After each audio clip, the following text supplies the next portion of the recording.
When I was 16, my bedroom was at the very end of a narrow hallway. For some reason, that room was always colder than the rest of the house. Even in summer, the floor felt like ice. Nothing strange had ever happened there. Until the night I first heard the breathing. It was around 3 a.m. I woke up suddenly, with that creepy feeling that someone was standing next to my bed. But when I opened my eyes, the room was empty. I was about to go back to sleep when I heard it. A slow, heavy, breathing sound coming from right behind my bedroom door. Not a voice. Not a whisper. Just the sound of someone exhaling, inches away from the wood. It was so close, I could feel the vibrations in the floor. At first, I thought it was my dad. But he never woke up that late. And besides, this breathing didn't sound human. Not tired. Not sick. Just, wrong. I tried to ignore it. But the next night, it came back. Same time, 3:06 a.m. Same slow inhale, same deep exhale. On the third night, I put my ear against the door. The sound got louder. As if whatever was out there knew I was listening. I wanted to open the door. But the doorknob felt freezing cold, like someone was holding it from the other side. 3 nights in a row. And always the same breathing. That's when I decided to record it. On the 4th night, I placed my phone on the floor, facing the bottom gap of the door, and hit record. For a few minutes, nothing happened.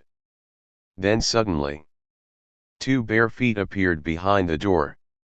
They didn't move. Not even a twitch. Just, standing there. Waiting. After a few seconds, the feet slowly faded away. Not like someone walked off. More like they just, disappeared. I told myself it was a glitch. A trick of the light. But the next morning, I saw something that still haunts me. On my door, from top to bottom, was a long, thin finger mark. Dragged straight down the wood. As if something had slowly run its hand across it. That night, I locked my door. I thought that would make me feel safer. It didn't. Because at 3 a.m., I woke up again. But this time, the breathing wasn't behind the door. It was inside my room. Right behind me. I didn't move. I didn't breathe. I could see a shadow on the wall in front of me. Tall, thin, hunched over my bed. It didn't touch me. It didn't speak. It just watched me until sunrise. When the light finally came through the window, the shadow slowly faded away. I never figured out what it was. But I realized something terrifying later. That breathing. That presence. It was never outside my room. It had been inside from the very first night. I moved into a small apartment last month. It wasn't fancy, but it was cheap, quiet, and close to my job. The only thing I didn't like was the bedroom. It was narrow, dim, and the bed barely fit inside. Still, I didn't think much of it. Until the first night. Around 2:40 a.m., I woke up with this strange feeling that someone was staring at me. Not from the window. Not from the door. But from below. Under my bed. I tried to ignore it. I told myself it was just stress from moving. But I couldn't shake the feeling of being watched. On the second night, the feeling got worse. I kept imagining something hiding under the bed, staring up at me through the mattress. At one point, I swear I heard a light scratching. Like fingers brushing against the wooden frame.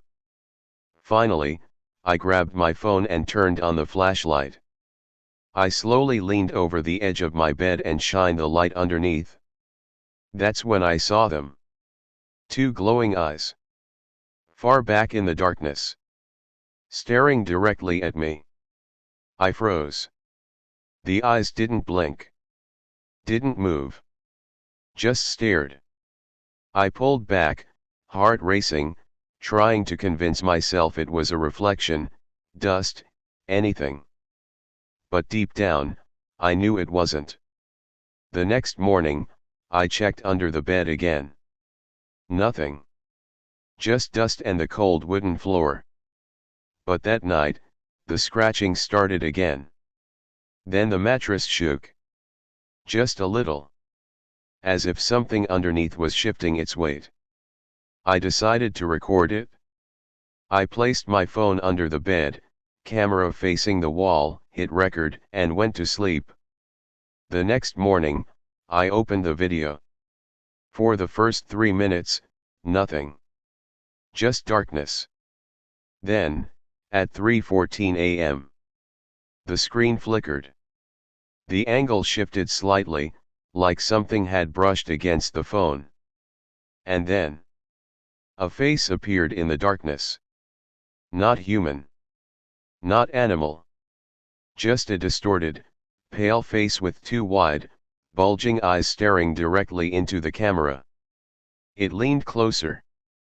And closer. Until its entire face filled the screen. Then, in a voice barely above a whisper, it said, "You're in my room." The video cut off right after. I moved out that same day. Left the bed, left the furniture, left everything behind. But here's the part that scares me the most. Last night in my new apartment. As I was trying to sleep, I felt that same cold, heavy stare. Watching me. From underneath the bed. When my grandmother passed away last year, she left me a small wooden statue. It was carved by hand, old, darker than oak, and shaped like a thin figure with long arms and a face that always seemed slightly off. My grandmother used to keep it on the top shelf in her living room. She told me it brought protection, but even as a kid, the statue always made me uncomfortable. Its eyes were too deep. Its smile, if you could call it that, was too thin. When I moved into my new apartment, I unpacked everything, except the statue. I didn't want it near my bed, so I put it on a small nightstand across the room, facing the wall. That first night, everything was normal. Quiet. Still. But the next morning, the statue had turned. It was no longer facing the wall. It was facing me. I froze. I live alone. No one had been in my room. I kept telling myself it was gravity, or I bumped it somehow. But the statue was heavy solid wood. It couldn't just fall into a perfect 180-degree rotation. I shrugged it off. But the next morning, it happened again. This time, it had moved closer. Just a few inches forward on the nightstand. Night 3 was worse. At exactly 2:53 a.m., I woke up from a nightmare. One of those nightmares where you can't remember anything except the fear that follows you after you wake. I looked around the room, breathing heavily. And that's when I realized. The statue was right next to my bed. It had been on the nightstand across the room when I fell asleep. Now, it stood inches from my face, angled upward like it was staring at me. I backed up so fast I fell off the bed. My heart was pounding, and I swear, for a moment, I heard the faintest sound coming from it. Like a low chuckle. Too quiet to be sure. But too clear to be imagination. I grabbed the statue with shaking hands, shoved it into a thick cardboard box, taped it shut, and took it to the basement storage unit below my building.